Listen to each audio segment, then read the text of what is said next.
Hello everyone, Marco Various here, back at it again with a Zelda memory.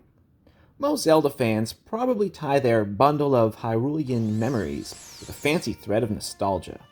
It can be a very intense, emotional experience to replay the classic Zelda games and reminisce about your childhood or early days, and just what was going on in the world in your life during the time you first experienced such a classic piece of gaming.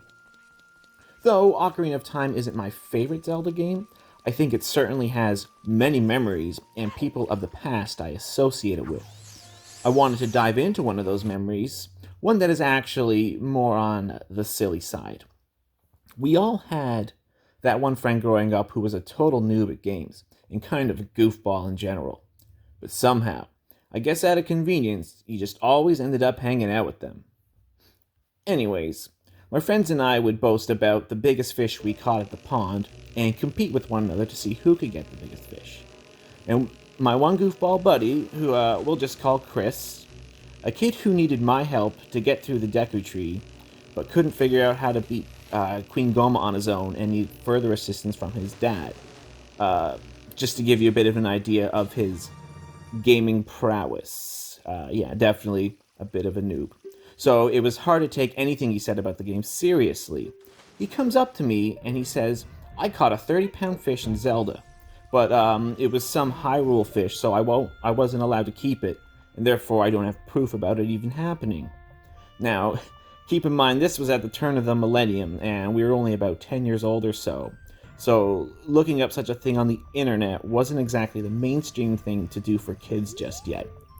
And telling lies about video games is just something kids always seem to do for some sick, strange reason. Now, of course, we all know the Hyrule Loach is a real thing. You might even say, L is real. HL is real. Something I likely learned to be true around the time when the bonus disc came out with Master Quest that came out for the Nintendo GameCube. Though, I can never figure out how to catch the darn thing, even with the sinking lure. So it always boggled my mind how such a noob of a child caught such an elusive fish. Chris had moved away to a different town not long after initially when Loachgate occurred, so I can never follow up with him, and I haven't seen him since probably like the year 2000, 2001 maybe. I do have a theory, however.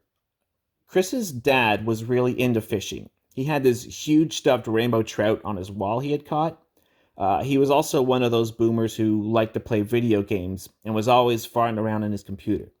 So I conclude that Chris's dad was obsessed with the fishing minigame in Ocarina of Time, and he had come across the info somehow, maybe on the internet, about the Loach and how to catch it. So he caught the Loach while Chris watched his dad play.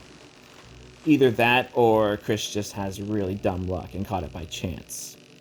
Anyways, I finally learned how to catch the Loach and did just that, ultimately tying the record for the biggest fish out of anyone at our school. Check it out, have a great day, and please like, comment, and subscribe. Peace.